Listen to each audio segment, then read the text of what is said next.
Oh, hey folks, how you doing? I'm out here on my walk, and I'm trying to get in.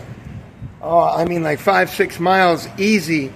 I'm really going to need to do like 15-16 miles today, and my shoes have absolutely had it. These are my Hoka, but you can see that they're pretty much had it. I'm going to try to use them through this weekend, but I just got to retire them. I have another pair of Hoka, but these are really wiped out. And you know, I used a pair that I found. I found a pair of Skechers, and they were size 12 and very wide, but I used them for a long time, and maybe 3 months, and I was like back in November when I was really beginning to walk a lot, and December.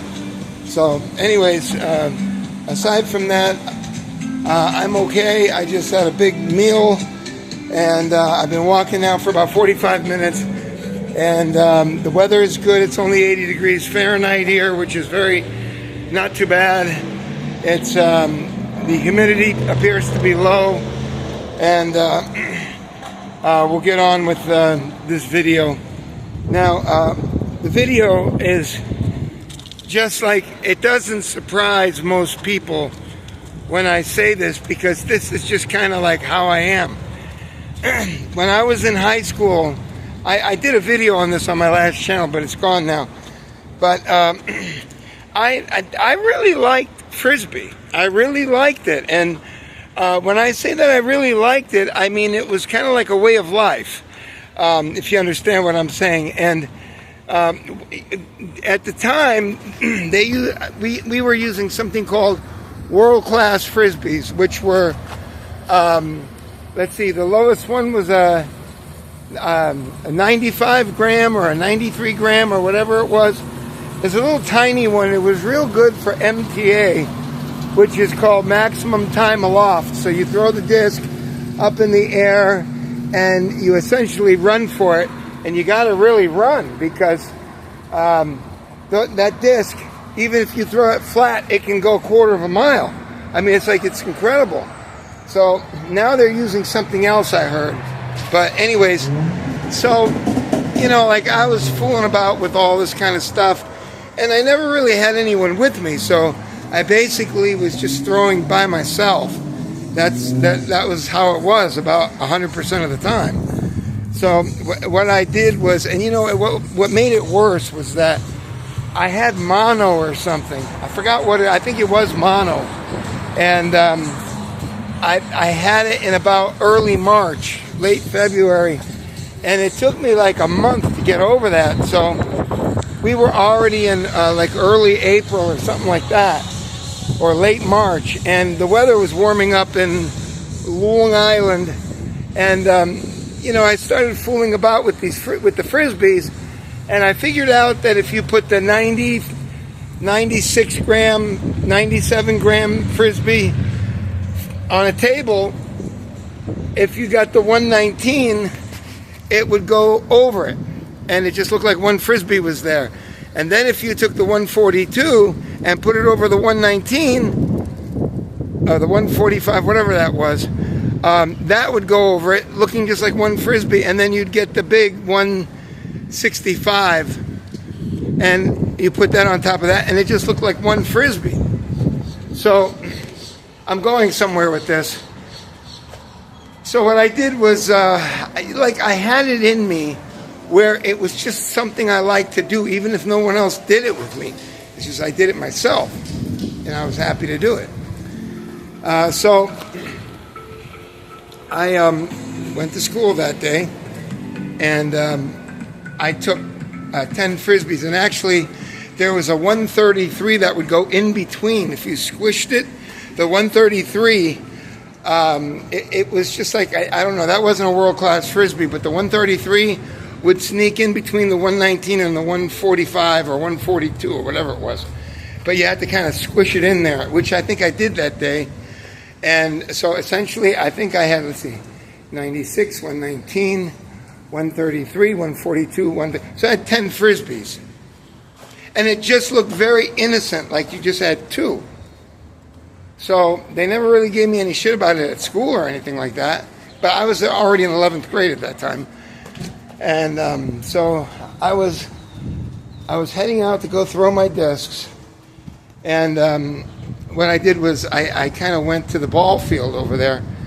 And it wasn't like all locked up or anything. It was like a little stadium kind of arrangement there, with bleachers on the side. And, I was kind of young then. I wasn't really mature yet, not in my musculature. So it wasn't like I was still pretty runty, I should say. And I went ahead and I, started throwing these, and I had 2 stacks of 5. So I was, really doing my thing. And, I'd go pick them up and then go back and start throwing them down the football field again. And it was kind of cool. Nobody bothered me. And I did that until I had, I'm not sure if I had class or whether it was just the end of the day. But I couldn't leave school, so I did that. And then I started making my way back to the school. And if this is the school, the place was all out there. The ball field was out there by that building, and it was all green grass. And you know how schools are in a nice area like New York or something. They're nice, And so I'm getting closer and closer to the school, and little did I know that I was going to become like not a tradition, but like a notorious person in that school over the years. Because what happened was, as I was coming in, there were some the burnouts that are smoking pot and stuff, and they were out there, and it wasn't recess or anything, but they were just a couple people were out there maybe, and classes were still going on. It was like 1:45 in the afternoon, and we got out at 2:25 or whatever it was. And I'm coming in, and I saw the guy, and the guy goes, "Hey, throw it here." So I threw it to him, and he threw it back to me, and I threw it to him, and he had to run away. He had to run a ways to get it, and then he got it, and then immediately hurled it back to me, and this all made sense to me. Okay, what I didn't know is that I was already close to the school, which was 3 stories high. I think it had 3 floors. It certainly had 2, but it may have been 3. I forgot now. But anyways, so little did I know that this was going to get out of hand very quickly. And the next thing I know, I've got another kid picking up my discs that I put down because I had 10 discs. So now I'm throwing 2 or 3, because there's a couple kids now. And before you knew it, honest to God, there were 100 kids. I'm not kidding. There were maybe 50 to 60, 70 kids out there. And now they're all throwing these Frisbees. And, they're not throwing them good. They're throwing them where they're going up by, a kid could reach out almost and grab it on the railing of the 2nd floor, that kind of thing. And I didn't realize it, but about 5 minutes in with that, there were huge numbers of people, kids that were throwing those discs around. And man, it was just really something. So what happened was there were a chorus of disgruntled voices that were coming, I think up. It was all disembodied because this was really out of hand, and everybody's having a ball there throwing those discs. And we were right next to the school at this point. And so I'm hearing these, disgruntled voices that look like they were authoritarian, and what are you doing? All that kind of stuff, And I'm just kind of chalking it up to people who wanted to play or whatever. I didn't understand what was going on.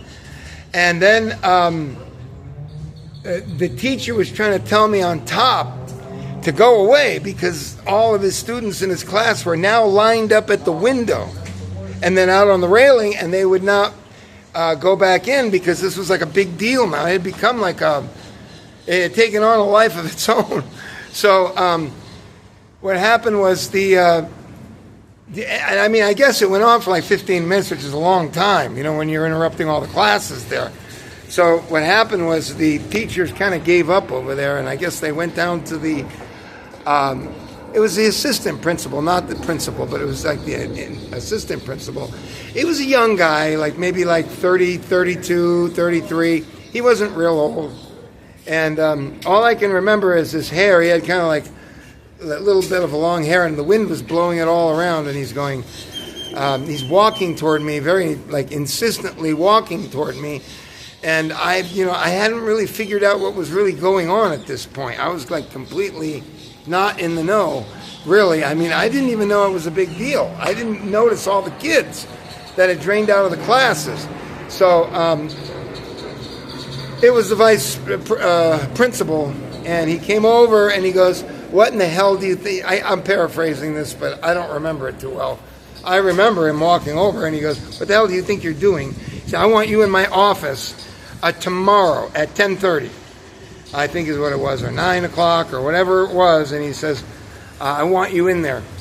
And that's not a request. And he says, "Do you see all these people?" And he goes and he shows me, and the kids are still throwing these discs all over the place. And he shows me the school and all the areas where you could be looking from like the second floor. Like they were all taken, and kids were just looking at this. And I had one kid that was my neighbor, Ronnie.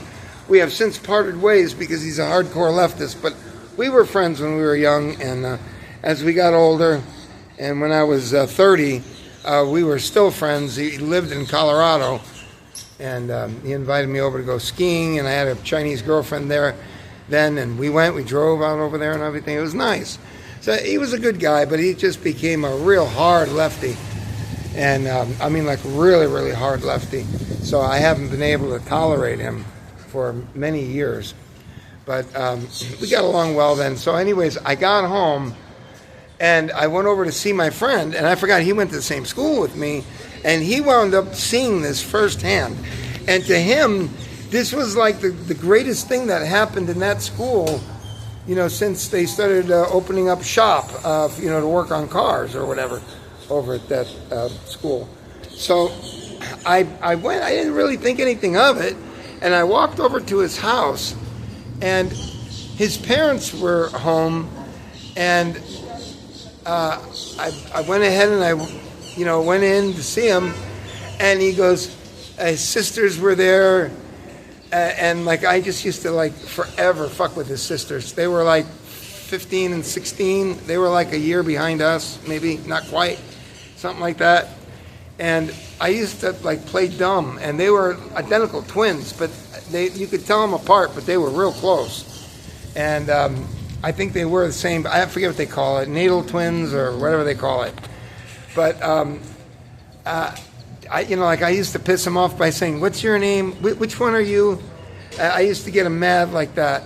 And then they started talking one day about dating. And then I told him, I said, don't bother with that. You're going to have to wait until you're older women. I said, you're going to have to find identical twin guys. I said, I wouldn't even chance it. And then they started laughing, and they came over and hit me because they thought I was so stupid. So they were really, really upset about that. And anyway, so I'm at his house, and his sisters are there, and they're kind of lukewarm on me anyway. They see me as something of a novelty at best. And his mom was there, or maybe his mom and dad, and he said, "You should have seen this guy." I looked out the window, I saw him throwing a frisbee with somebody, and next thing you know, the whole place there was filled with all these frisbees flying all over the place. It was unbelievable. And he got into it for a couple of minutes, and the mom kind of laughed and said, "Well, what happened?" And Ronnie told me, because it was unbelievable. They were all over, and the principal had to go out there, which was partially true. The vice principal came out, and they tried to suspend me for that. They tried to suspend me, and my mom had to go in there with her my rich stepdad, who pretty much ran Hicksville. Because he had a book publishing company over there, and he was Jewish and large and in charge. And boy, could that man play, what was it, snooker? Not snooker, what is it, three? What do you call that game? Three bank something or another? I forgot now. You got one poison ball and one or two white balls. Three cushion billiards, is that it? And he was so unbelievably talented. He was really, really good pool player, and he had polio. He was an old man, and he had sticks for legs. I mean, it was his real legs, but he wore braces and stuff. But boy, was he learned. You know, he was a really learned man.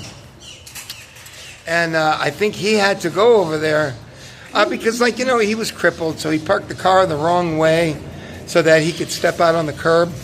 And then finally, the inevitable happened where the Jerusalem police, that's a real town in Long Island, Jerusalem police force came over and gave him a ticket and gave him a warning. And then I was looking at him and I said, geez, they're really bastards for doing that. And he was just real cool about it. And he said, no, they're just doing their job. They're just doing their job. But I'll tell you something. Out of all the husbands or whatever that my mom met, I liked him the best because he was a no-nonsense, hardcore Jew. And, I mean, that's how he was. And he had a great sense of humor, too. He had a biting wit to him that was just second to none. He was really incredible. And, you know, like when his son started, like his son was my age, so when his son started getting into the Goyim routine, which was going into the military surplus store and buying, the food that's dehydrated, he would, his son there, who was a year older than me, and he's like, Dad, look, dehydrated food, and like, Ed just saw this as tomfoolery, and quickly set Adam, his son, in motion in place, and he'd say, well, what do you have there? And he says, well, are you going to pack your dehydrated water as well? And he was just such a smart ass, and he was real smart. So anyways, he had to go over there and talk to the principal because they were talking about suspending me for like 3 or 4 days or something like that. It was pretty serious. So I wound up getting off. And I guess it was one teacher that really, really wanted my head. He had to be neutralized, and I found out about it. I went into the class the next day after that, after my stepdad took care of it, and I think what happened was it was kind of a little bit something like The Sopranos. And Ed, even though he had, I remember one time we went into the billiards place because he was a big deal. He was a multimillionaire. And when he came in, they treated him, and they pampered him. So I remember when I went in, the guy at the billiards, move, get up, get away. And, they'd say, hi, Ed, or Mr. Ed, you here, let's get you set up. And he was something like The Sopranos. Believe me when I tell you, that probably isn't much mockery in that. That was probably the truth. And it took all of his finagling to settle that teacher down. And it was I forget what it was, what kind of teacher that was. I forgot now. We were talking about, the classes were on drug addiction, maybe the social studies. I think it was social studies. And I remember like 2 days later, I went in there and he said something to me as if you would have just met the guy there from The Sopranos, not Paulie, but the big guy, I forgot now. And he was very tame. And he said, I forget what happened, but I knew when I went in there, his attitude was completely shifted around. And I asked him about it. I said, you're not mad that I'm not suspended? And he never answered the question. He just kind of looked away. I still remember that. Oh, and then I got in trouble one time for buying Oui magazine, O-U-I, which means yes in French. I'm very cosmopolitan these days, and in those days as well. I think because I had a membership. I was a valued member of, what was it, Oui, the magazine. I don't know if it's around anymore, but it was something like a semi-penthouse Playboy magazine. And I took the cover and I wrapped it as a book cover on my book, but it wasn't profane. It was just a little bit showing a little TNA. And that didn't go over well either, but fortunately I didn't get suspended for that. But these were all like minor things, you know? And I don't know. It was really strange. But anyways, that's my story time for the day. I'll stick by it. And I will see you tomorrow with the news.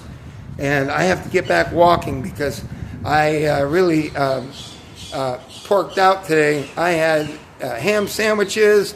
I had potato salad, pickles, you name it. I mean, I just went off the deep end. So I've got to walk for 5-6 hours today, at least. Anyways, folks, take care. Subscribe, be nobody, and I will see you later. Bye.